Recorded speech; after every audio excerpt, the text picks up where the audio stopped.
Well, hello there. Once again to you and you and you and you and you. Glad to have you. Short talk in the trailer park with you know who. An old guy. Hey, that's me. Come on in, have a seat. I got a beer over here, and these people still refuse to send me my, extortion checks.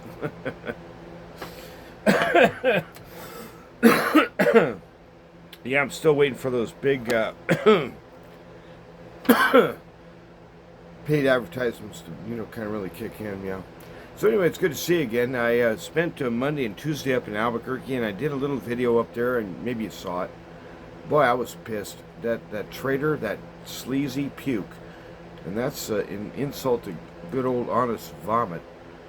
That poodle character, and him coming out with that BS. I mean BS about National something something day. You know what I'm talking about?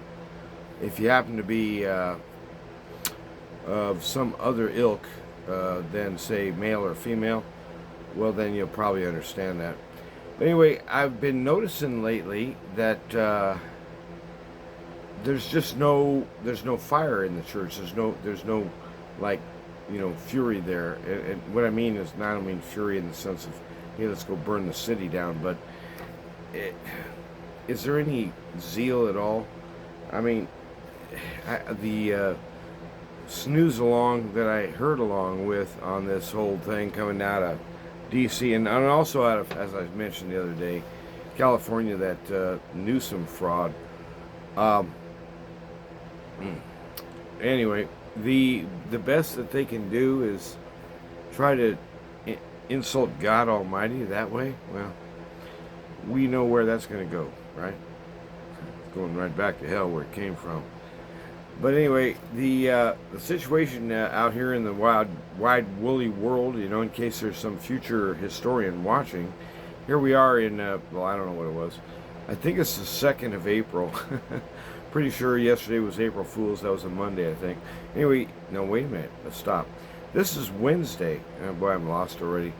The Monday and Tuesday, I was up in Albuquerque at that training thing run by Construction Seminars. Wade Earhart, he's a good speaker, and he really knows his code. Boy, does that guy know code. It's crazy how much that guy knows. But anyway, I had to go do that, what do they call it, continuing education. And basically what he does, he just talks about the code book and how to interpret it. Now, I told him, at one of the little breaks, I said, while I'm here, I always feel the same way. Like, I've been through this thing like 5 times. Because we have to do it every 3 years. And I was sitting there thinking, boy, this guy here, it's hard to keep up with him. And yet, on the other hand, what he's saying basically makes sense. But, you think to yourself, hey, I'm beginning to catch on how to read this code. Because usually what I tell people about the code book is the UPC is like, well, basically, it's plumbing designed by lawyers. That's kind of it. I mean, it reads all legalese and specific language, and sounds to me like militaries. When I was in the Air Force, I used to speak a little bit of militaries, but I never got good at it. And I think they used to piss off my boss. But at any rate, the point being, when we look around us at the wide woolly world and all the junk that's going on, I was watching a video today about, I mean, this is sad. This is getting weird. The country of Scotland, in the island over there, Great Britain, north end of Great Britain, if that helps. They got a hate speech law, which is, I mean, just downright tenacious. It's going to be ugly. It's really like 1984 with correct speak, and it looks to me like the world's just going downhill real fast. And kind of like, well, the wheels have fallen off already. Now we're watching the basic collapse. And it's hard to watch. I mean, I'm 65, and I've seen this country as a great nation most of my life. Maybe not the greatest, but certainly, a contender in terms of, politics and whatnot. But boy, what's going on now is it's just so weird. I watched a really interesting video, by the way, and it had to do with this bombing of the Iranian consulate in Syria by Israel. And the guy who was analyzing it, he was pretty clever, and I hadn't thought of this at all, because basically I just thought, what are you thinking, Israel, blowing up an embassy? Don't you realize you've just inherited the hate of almost every nation on earth? But who was in that embassy? And they had 4 of their big military leaders all gathered together at one time. Take them guys out, and you're going to stall Iran on any offensive from their end. It'd be like, if you had in World War II, George Patton and Dwight Eisenhower and Bradley, and if you took all those guys out, do you still want to go on with this D-Day thing? So it was an interesting analysis. I mean, as far as I'm concerned, Israel's out of control right now. I've said this before, and I'll say it again. As far as I understand it, if I'm going to back Israel, it's because I back Israel because they believe in what we used to be Western values. They have a parliament. They have regular elections. Their citizens are not known to be thrown in prison for speaking their mind and things like that. They were essentially a Western-style democracy comprised mainly of Jewish exiles recombined. Well, they have kind of a carte blanche ticket, apparently, in U.S. Congress, that they can do anything and everything they want, and anyone who questions them is, by definition, a Jew hater and anti-Semite. I don't buy it. I don't buy that for a moment. But in other words, as I said the other day, Israel had a right to defend itself after October 7, but this is getting a little carried away here. Douglas McGregor has an interesting analysis out there about this, of what's going on here. And if Israel can drag the U.S. into a mutual war against Iran, essentially McGregor's saying that's the way Israel is heading. They're trying to drag us into a conflict there directly with Iran. So basically to take advantage of U.S. warship capacity, especially, long-range missile launching, and of course aircraft strikes. So you need aircraft carriers, right? And either in the Gulf of Hormuz or in the Med somewhere. Got to get them close enough to hit, because you still got to get back after the run. And what a terrible idea. The United States is simply not prepared for even a large-scale regional conflict, much less a world war, much less a world war involving fronts on possibly 3 fronts: Israel, the Ukraine, and Taiwan. How stupid is this administration? And I don't want to know how stupid they are, because I've given up on thinking about that. This has gone beyond human stupidity. This has gone beyond mere incapacity and bumbling, stumbling, senile, asinine BS. No, this is intentional. It's high treason. These leaders of ours have sold this nation down the river. That's an old. I think I picked that up from Tom Sawyer. I think it was Jim. The African slaves were afraid in the 1840s or 50s when Tom Sawyer and Huck Finn are set in the narrative, and that if you don't please the master, you could get sold down the river. I mean, as a slave, and never see your wife, never see your kids, never see your family again. And so it bred a kind of a fear in the local populations. Now, I don't know exactly what was going on down the river, but I think it was a lot of cotton picking, cotton chopping, and just real heavy duty work.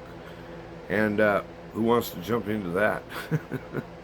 But the point is that when we're looking at the world out there right now, I can't think of a good thing to say about it. I can't think of one item where I perk up and say, yeah, that looks great. The world is really depressing to look at these days, and you shouldn't, because of that, be depressed. The great King Almighty, Jesus Christ the righteous, He has come into this world and he owns it and he's governing it, whether we like it or know it or not. And we need help remembering that and kind of repeating that, not as a mantra, but as a remembrance to participate in what's actually going on in real time. So we need to be in prayer. We need to be in worship service with the Lord. We need to be in confident association with the faithful saints. And that's the problem, isn't it? Everybody feels like a Lone Ranger. Everybody feels like I'm all alone. I know I do. I feel so alone sometimes. I just comment to the Lord. I don't know. I mean, I've been kind of prepared by my own disposition and being so odd all these years that, I never married. I don't have a wife. I don't have kids. I don't have connections in the family way, except, to my brother and my sister and stuff. But the point is that this sense of loneliness, this sense of alienation, I think that's part of what's actually happening out there to many people. They feel like things are out of control. I do. I feel like things are out of control. They feel like nobody's listening. Nobody's doing anything. Hey, take a look at that treaty coming up there. The WHO treaty. And gee, what's that? 6 weeks away? It's going to go through. We're talking the collapse of national sovereignty, and they know it going in. These are traitors. This is high treason against the Constitution. Will anyone be prosecuted? Will anyone be brought up on charges? I don't think so. So that means we got to learn new skills as human beings. We got to learn new skills as Christian believers. And one of the new skills we got to learn is how to pray intelligently. And there's a passage I really like in the Psalms. King David says, speaking to the Lord Yahweh, teach my hands to war. We need to be involved ourselves, not only in prayer, but in local effort. The things you see actually going on around you, wherever you are. We all need to do that, and of course nobody wants to. Everybody wants to sit back on a couch and say, let somebody else deal with this. Well, that's the sound of a rich boy. That's the sound of somebody who lives in a lap of luxury.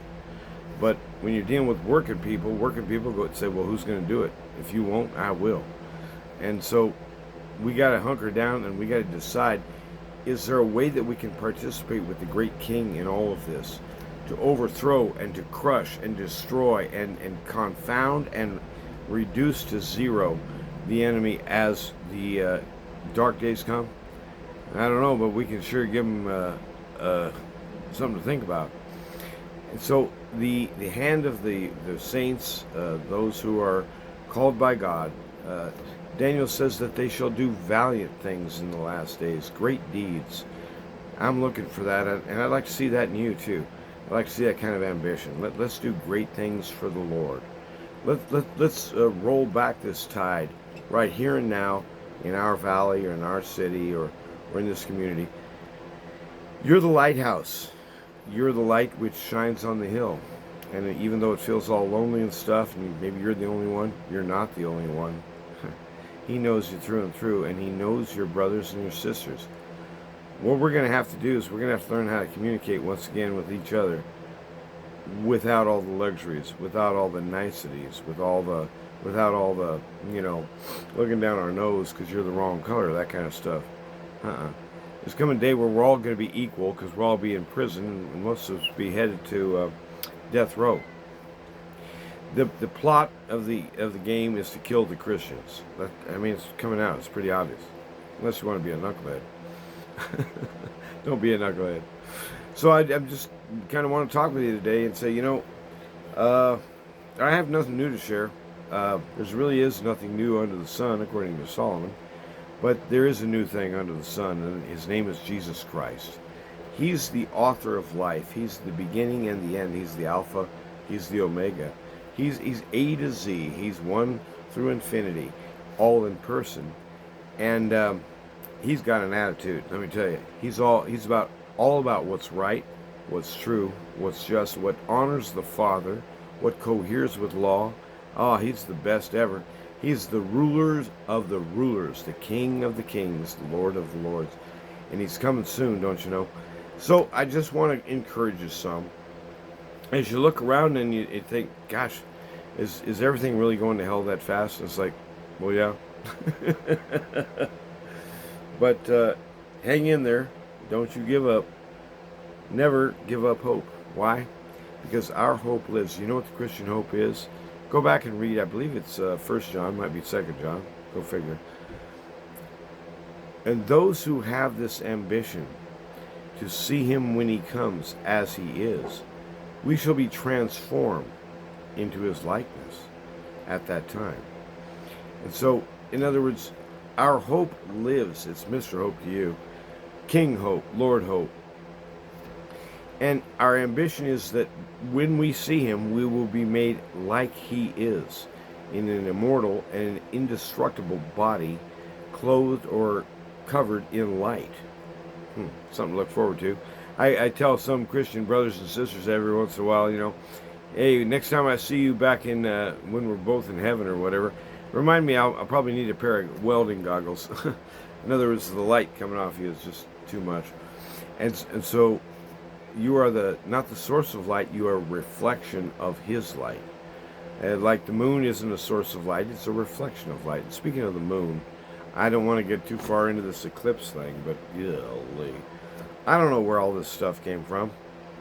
I don't know how many eclipses I've lived through, but this one is being declared an emergency beforehand.